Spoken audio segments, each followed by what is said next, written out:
કેરીની મોસમ જલ્દી જ ખતમ થવાની છે અને જેટલું જરૂરી છે કે તમે કેરીને ઓળખો કે આ પાકી ગઈ છે કે કાચી છે, એટલું જ મહત્ત્વનું હોય છે કે તમે તેને સ્ટોર કઈ રીતે કરવાના છો.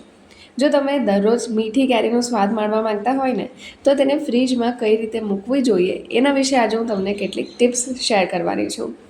કેરીને પાકવાની પ્રક્રિયા ઝડપી બનાવવા માટે તમે તેને કાગળની થેલીમાં રાખો.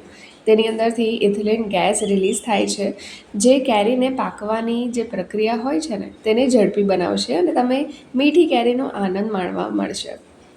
જો તમે કાચી કેરી ખરીદી હોય, જો કે આમતોર પર આપણે કાચી કેરી ખરીદતા હોય છે અને ઘરે લાવીને તેને પકાવતા હોય છે, તો તમે પણ કાચી કેરી ખરીદી હોય ને તો તેને રસોડાના વાતાવરણમાં મૂકો, એટલે કે જ્યાં ગરમ તાપમાન હોય, અને તેને કાગળમાં લપેટીને રાખો.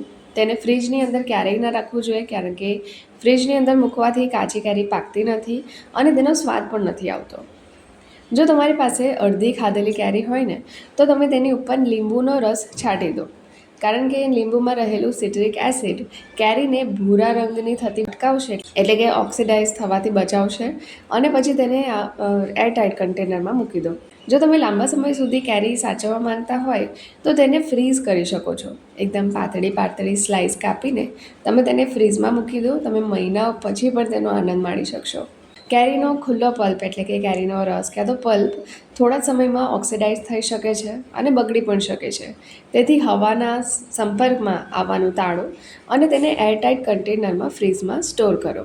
કેરીનો સંગ્રહનો સમય વધારવા માટે તેને સારી રીતે પાકવા દો, પછી ધોઈ લો અને ફ્રીઝમાં મૂકી દો. તે 5 થી 7 દિવસ સુધી એકદમ તાજી રહેશે.